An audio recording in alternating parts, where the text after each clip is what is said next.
আজকে সকালে ভোরবেলায় ঘুম ভাঙলো। ঘুম থেকে উঠে প্রথমে আয়নার দিকে চোখ গেল।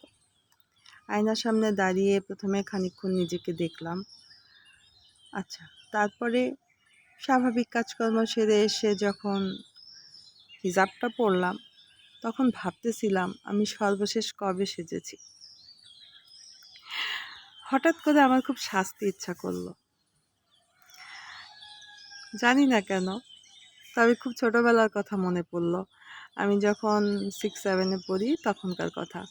আমাদের স্কুলটা ছিল সকাল 7:30টায় এবং সকালে উঠে আমি প্রথম কাজ করতাম হচ্ছে আমার চুল বাঁধতাম। মানে স্কুলে যেতে হলে আমাদেরকে 2টা বেনি করে যেতে হতো অথবা 2টা ঝুঁটি।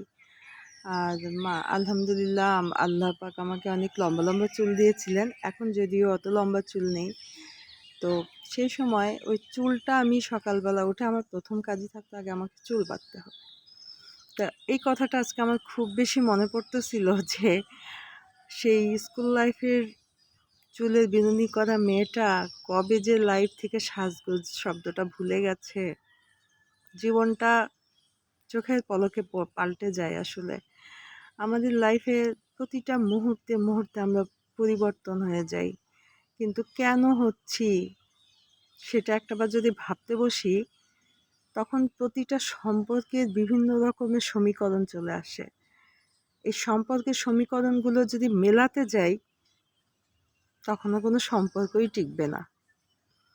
তাই সমীকরণ আর মেলানো হয় না। ওই সরল অঙ্কের মতো সারা জীবন শুধু অঙ্ক করে এসে লাস্টে ফলাফলটা আর মিলবে না।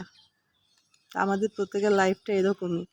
প্রত্যেকেই আমরা কোনো না কোনো ট্রাবলে আছি, কোনো না কোনো সমস্যায় আছি, কোনো না কোনো একটা পেরেশানিতে আছি।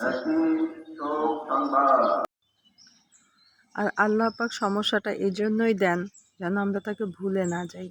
তাই হতাশ হওয়ার কিছু নাই। সমস্যা যিনি দিয়েছেন সমাধান তিনিই দিবেন। সর্বোপরি কি, সব কিছুর রিজিক তার হাতে। আমরা কতটুকু সুখ, দুঃখ, অপমান, মান সম্মান পাবো, সব কিছু তিনি মেপেই রাখছেন।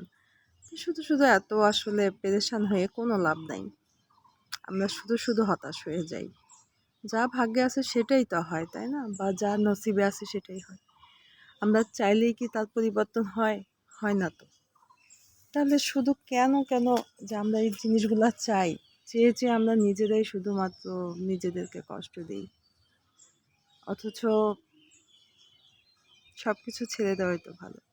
যা থাকে কপালে, নাকি যেন একটা কথা বলে, যা থাকে নসিবে আপনা আপনি আসিবে।